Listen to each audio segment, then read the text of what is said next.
Hello and welcome to Schoolhouse by the Sea. I'm Miss Sylvia, and we're going to continue with Wind in the Willows. But first, let's call in our story. Come to the circle where dreams are found. Take my hand, we'll dance around. Tra-la, tra-la, tra-la, tra-la. Round and round we'll go. The Wind in the Willows by Kenneth Grahame. Chapter 2 is called The Open Road. Ratty, said the mole suddenly one bright summer morning, if you please, I want to ask you a favor. The rat was sitting on the riverbank, singing a little song. He had just composed it himself, so he was very taken with it, and would not pay proper attention to mole or to anything else. Since early morning he had been swimming in the river in company with his friends, the ducks. And when ducks stood on their heads suddenly, as ducks will, he would dive down and tickle their necks, just under where their chins would be if ducks had chins, till they were forced to come to the surface again in a hurry, spluttering and angry and shaking their feathers at him, for it is impossible to say quite all you feel when your head is under water. At last they implored him to go away and attend his own affairs and leave them to mind theirs. So the rat went away and sat on the riverbank in the sun and made up a song about them, which he called Duck's Ditty. All along the backwater, through the rushes tall, ducks are a-dabbling up, tails and all. Ducks' tails, drakes' tails, yellow feet a-quiver, yellow bills all out of sight, busy in the river. Slushy green undergrowth where the roach swim. Here we keep our larder, cool and full and dim. Everyone for what he likes, we like to be. Heads down, tails up, dabbling free. High in the blue above, swift swirl and call. We are down a-dabbling, up, tails and all. I don't know that I think so very much of that little song, Rat, observed the mole cautiously. He was no poet himself, and didn't care who knew it, and he had a candid nature. Nor don't the ducks neither, replied the rat cheerfully. They say, why can't a fellow be allowed to do what they like, when they like, as they like, instead of other fellows sitting on banks and watching them all the time and making remarks and poetry and things about them? What nonsense it all is. That's what the ducks say. So it is, said the mole with great heartiness. No, it isn't, cried the mole indignantly. Well, then it isn't, replied the mole soothingly. But what I wanted to ask you was, why don't you take me to call on Mr. Toad? I've heard so much about him, and I do so want to make his acquaintance. Why, certainly, said the good-natured rat, jumping to his feet and dismissing poetry from his mind for the day. Get the boat out, and we'll paddle up there at once. It's never the wrong time to call on Toad. Early or late, he's always the same fellow. Always good-tempered, always glad to see you, always sorry when you go. He must be a very nice animal, observed the mole, as he got into the boat and took the sculls, while the rat settled him comfortably in the stern. He is indeed the best of animals, replied the rat. So simple, so good-natured, so affectionate. Perhaps he's not very clever. We can't all be geniuses. And it may be that he is both boastful and conceited. But he's got some great qualities, has Toady.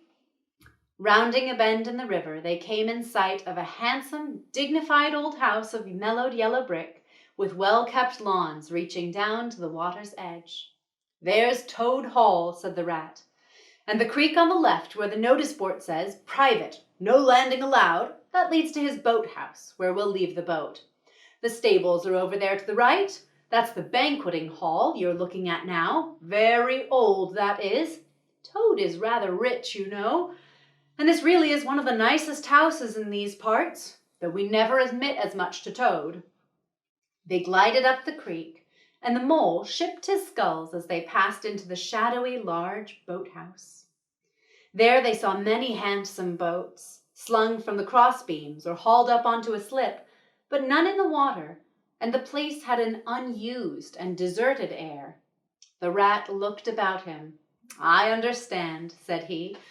"Boating is played out. He's tired of it and done with it. I wonder what new fad he has taken up now. Come along and let's look him up. We shall hear about it all quite soon enough."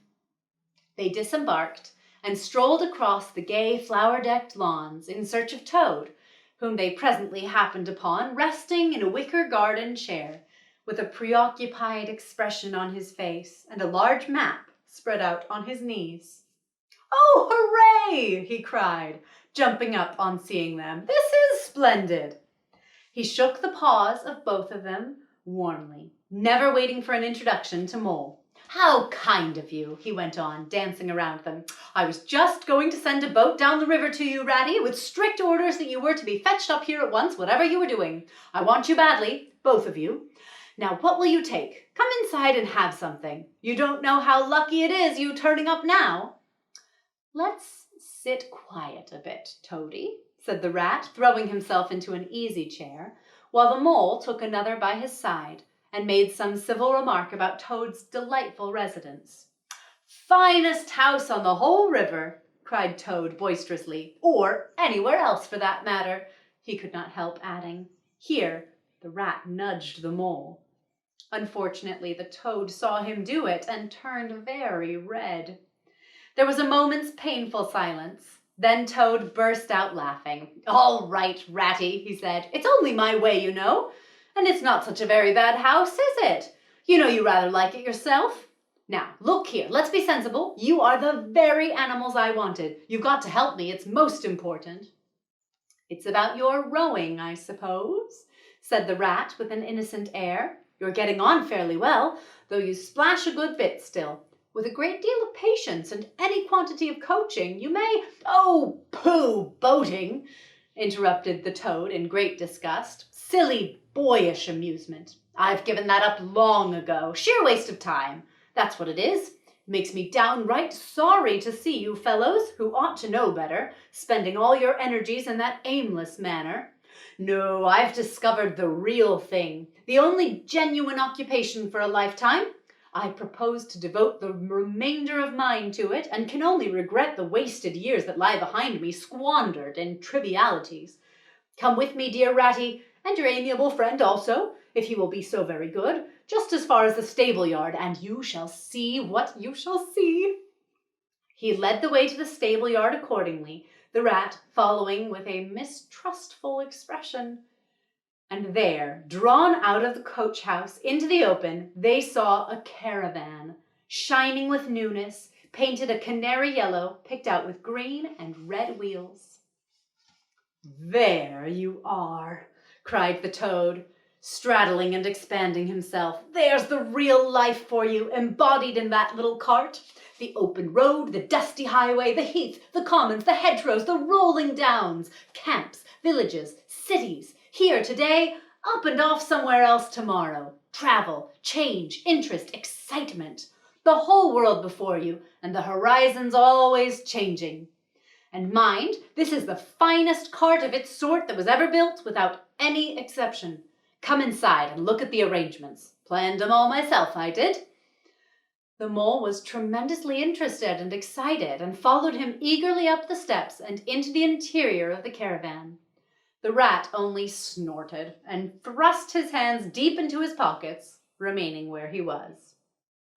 It was indeed very compact and comfortable, like little sleeping bunks. A little table that folded up against the wall, a cooking stove, lockers, bookshelves, a birdcage with a bird in it, and pots, pans, jugs, and kettles of every size and variety. "All complete," said the Toad triumphantly, pulling open a locker. "You see, biscuits, potted lobster, sardines, everything you could possibly want. Soda water here, letter paper, bacon, jam, cards, and dominoes you'll find. he continued as they descended the steps again, "you'll find that nothing whatever has been forgotten when we make our start this afternoon." "I beg your pardon," said the rat slowly as he chewed the straw, "but did I overhear you say something about we and start and this afternoon?" "Now, you dear old ratty," said Toad imploringly, "don't begin talking in that stiff and sniffy sort of way, because you know you've got to come. I can't possibly manage without you. So please consider it settled and don't argue. It's the one thing I can't stand. You surely don't mean to tick your dull, bisty old life all your life, and just live in a hole in the bank and a boat? I want to show you the world. I'm going to make an animal of you, my boy." "I don't care," said the rat doggedly. "I'm not coming, and that's flat. I am going to stick by my old river and live in a hole and boat, as I've always done. And what's more, Mole's going to stick by me and do as I do. Aren't you, Mole?" "Of course I am," said the Mole loyally. "I'll always stick to you, Rat. And what you say is to be, has got to be. All the same, it sounds as if it might have been, well, rather fun, you know," he added wistfully. Poor Mole. The life adventurous was so new a thing to him, and so thrilling, and this fresh aspect of it was so tempting, and he had fallen in love at first sight with the canary-colored cart and all its little fitments. The rat saw what was passing in his mind and wavered. He hated disappointing people, and he was fond of the Mole, and would do almost anything to oblige him. Toad was watching them both very closely. "Come along inside and have some lunch," he said diplomatically. "We'll talk it over. We needn't decide anything in a hurry. Of course, I don't really care. I only want to give pleasure to you fellows. Live for others. That's my motto in life." During luncheon, which was excellent, of course, as everything at Toad Hall always was, the Toad simply let himself go. Disregarding the rat, he proceeded to play upon the inexperienced Mole as one would play upon a harp. Naturally a voluble animal, and always mastered by his imagination, he painted such prospects of the trip and the joys of the open life and the roadside in such glowing colors that Mole could hardly sit in his chair for excitement. Somehow, it soon seemed taken for granted that all three of them would go on this trip, and it was a settled thing. And the rat, though still unconvinced in his mind, allowed his good nature to override his personal objections. He could not bear to disappoint his two friends, who were already deep in schemes and anticipations, planning out each day's separate occupation for several weeks ahead. When they were quite ready, the now triumphant Toad led his companions to the paddock and set them to capture the old gray horse, who, without having been consulted about this journey, and to his extreme annoyance, had been told off by Toad for the dustiest job in this dusty expedition. He frankly preferred the paddock, and it took a great deal to catch him. Meanwhile, Toad packed the lockers still tighter with necessities, and hung nose bags, nets of onions, bundles of hay, and baskets from the bottom of the cart. At last the horse was caught and harnessed, and they set off, all talking at once, each animal either trudging by the side of the cart or sitting on the shaft as humour took him. It was a golden afternoon. The smell of the dust they kicked up was rich and satisfying.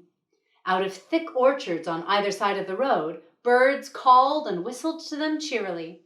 Good-natured wayfarers passing them gave them good day, or stopped to say nice things about their beautiful cart, and rabbits, sitting up at their front doors in the hedgerows, held up their forepaws and said, "Oh my, oh my, oh my."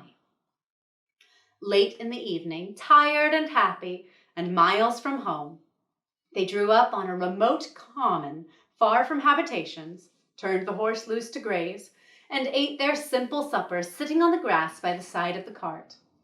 Toad talked big about all he was going to do in the days to come, while stars grew fuller and larger all around them, and a yellow moon, appearing suddenly and silently from nowhere in particular, came to keep them company and listen to their talk. At last they turned into their little bunks in the cart, and Toad, kicking out his legs, sleepily said, "Well, good night, you fellows. This is the real life for a gentleman. Talk about your old river." "I don't talk about my old river," replied the patient rat. "You know I don't, Toad. But I think about it," he added pathetically in a lower tone. "I think about it all the time." The mole reached out from under his blanket, felt for the rat's paw in the darkness, and gave it a squeeze. "I'll do whatever you like, Ratty," he whispered. "Shall we run away tomorrow morning, quite early, very early, and go back to our dear old hole by the river?" "No, no, we'll see it out," whispered back the rat. "Thanks awfully, but I ought to stick by Toad till this trip is ended. It wouldn't be safe for him to be left to himself. It won't take very long. His fads never do. Good night." The end was indeed much nearer than even the rat suspected.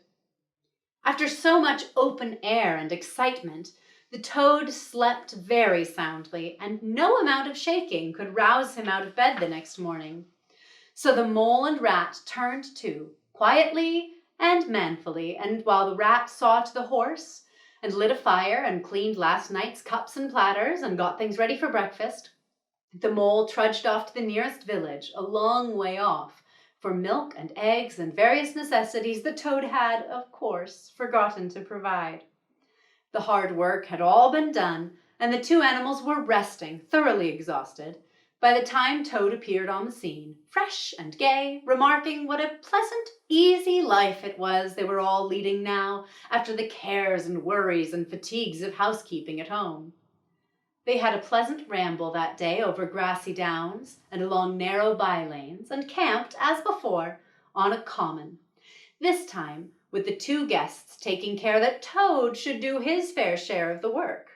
In consequence, when the time came for starting the next morning, Toad was by no means so rapturous about the simplicity of this life, and indeed attempted to resume his place in his bunk, whence he was hauled by force.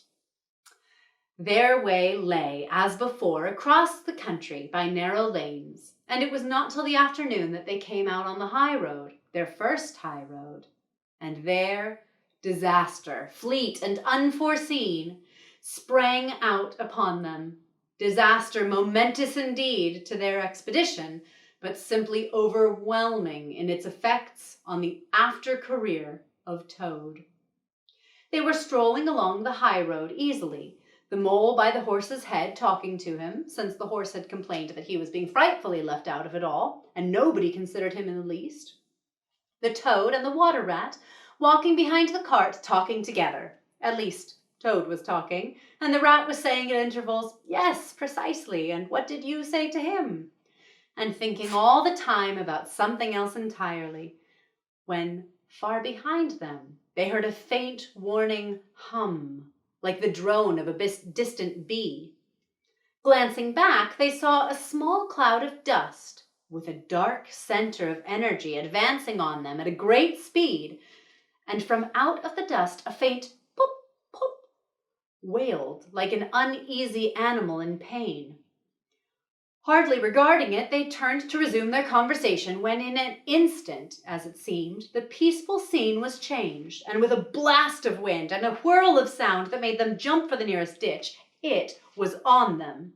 The pop-pop rang with a brazen shout in their ears. They had a moment's glimpse of an interior of gleaming plate glass and rich morocco, and the magnificent motor car, immense, breath-snatching, passionate, with its pilot tense and hugging his wheel, possessed all earth and air for a fraction of a second, flung an enveloping cloud of dust that blinded and enwrapped them utterly, and then dwindled to a speck in the far distance, changed back into a droning bee once more. The old gray horse, dreaming as he plodded along of his quiet paddock, in a new raw situation such as this, simply abandoned himself to his natural emotions, rearing, plunging, backing steadily, in spite of all Mole's efforts at his head, and all Mole's lively language directed at his better feelings. He drove the cart backwards toward the deep ditch at the side of the road. It wavered an instant, and then there was a heart-rending crash, and the canary-colored cart, their pride and their joy, lay on its side in the ditch, an irredeemable wreck. The rat danced up and down in the road, simply transported with passion. "You villains!" he shouted, shaking both fists. "You scoundrels, you highwaymen, you road dogs! I'll have the law after you, I'll report you, I'll take you through all the courts!"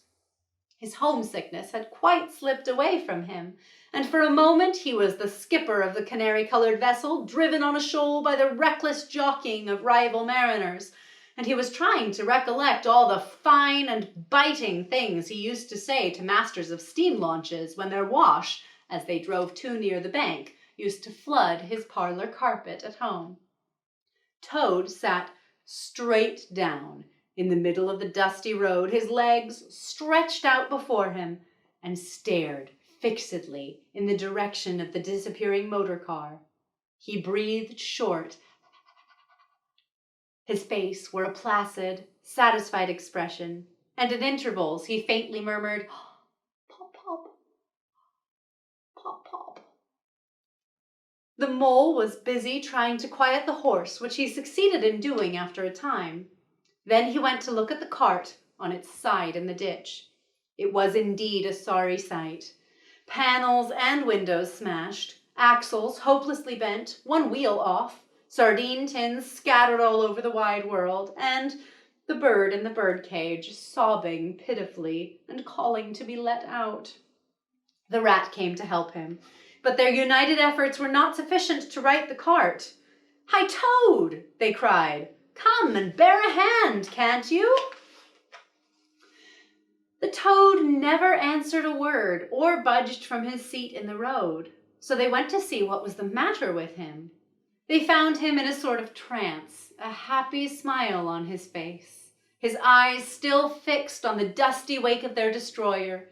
At intervals, he was still heard to murmur, "Pop, pop, pop, pop." The rat shook him by the shoulder. "Are you coming to help us, Toad?" he demanded sternly. "Glorious, stirring sight," murmured Toad, never offering to move. "The poetry of motion, the real way to travel, the only way to travel. Here today, in next week tomorrow. Villages skipped, towns and cities jumped. Always somebody else's horizon. Oh, bliss. Oh, pop, pop. Oh, my. Oh, my." "Oh, stop being an ass, Toad," cried the mole despairingly. "And to think I never knew," went on the toad in a dreamy monotone. "All those wasted years that lie behind me, I never knew, never even dreamed. But now that I know, now that I fully realize, oh, what a flowery track lies spread before me henceforth. What dust clouds shall spring up behind me as I speed on my reckless way. What carts I shall fling carelessly into the ditch in the wake of my magnificent onset. Horrid little carts, common carts, canary-colored carts." "What are we to do with him?" asked the mole of the water rat. "Nothing at all," replied the rat firmly, "because there really is nothing to be done. You see, I know him of old. He is now possessed. He has got a new craze, and it always takes him that way in its first stage. He'll continue like that for days now, like an animal waking in a happy dream, quite useless for all practical purposes. Never mind him. Let's go and see what there is to be done about the cart." A careful inspection showed them that, even if they succeeded in righting it by themselves, the cart would travel no longer. The axles were in a hopeless state, and the missing wheel was shattered to pieces. The rat knocked the horse's reins over his back and took him by the head, carrying the birdcage and its hysterical occupant in the other hand. "Come on," he said grimly to the mole. "It's 5 or 6 miles to the nearest town, and we shall just have to walk it. The sooner we make it, the better." "What about Toad?" asked the mole anxiously as they set off together. "We can't leave him here, sitting in the middle of the road by himself, in the distracted state he's in. It's not safe. Supposing another thing were to come along." "Oh, bother, Toad," said the rat savagely. "I've done with him."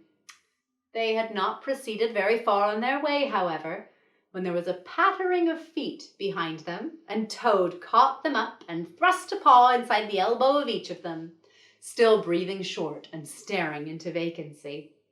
"Now look here, Toad," said the rat sharply. "As soon as we get to the town, you'll have to go straight to the police station and see if they know anything about the motor car and who it belongs to, and lodge a complaint against it. And then you'll have to go to the blacksmith's or a wheelwright's and arrange for the cart to be fetched and mended and put to rights. It'll take time, but it's not quite a hopeless mash. Meanwhile, the mole and I will go to an inn and find comfortable rooms where we can stay till the cart's ready, until your nerves have recovered from the shock." "Police station? Complaint?" murmured Toad dreamily. "Me complain of that beautiful, that heavenly vision that has just been vouchsafed me? Mend the cart? I've done with carts forever. I never want to see the cart or hear of it again. Oh, Ratty, you can't think how obliged I am to you for consenting to come on this trip. I wouldn't have gone without you, and then I might never have seen that swan, that sunbeam, that thunderbolt. I might never have heard that entrancing sound or smelled that bewitching smell. I owe it all to you, my best of friends." The rat turned from him in despair. "You see what it is," he said to the mole, addressing him across Toad's head. "He's quite hopeless. I give it up. When we get to the town, we'll go to the railway station, and with luck, we may be able to pick up a train that'll take us back to the riverbank tonight. And if you ever catch me going a-pleasuring with this provoking animal again—" He snorted, and during the rest of that weary trudge addressed his remarks exclusively to Mole. On reaching the town, they went straight to the station and deposited Toad in the second-class waiting room, giving a porter 2d to keep a strict eye on him. Then they left the horse at an inn stable and gave what directions they could about the cart and its contents. Eventually, a slow train having landed them at a station not very far from Toad Hall, they escorted the spellbound, sleepwalking Toad to his door, put him inside it, and instructed his housekeeper to feed him, undress him, and put him to bed. Then they got out their boat from the boathouse, sculled down the river home, and at a very late hour sat down to supper in their own cozy riverside parlor, to the rat's great joy and contentment. The following evening, the mole, who had risen late and taken things very easy all day, was sitting on the bank fishing, when the rat, who had been looking up his friends and gossiping, came strolling along to find him. "Heard the news?" he said. "There's nothing else being talked about all along the river bank. Toad went up to town by an early train this morning, and he has ordered a large and very expensive motor car." That's chapter 2 of Wind in the Willows. I hope you'll join us for the next chapter soon.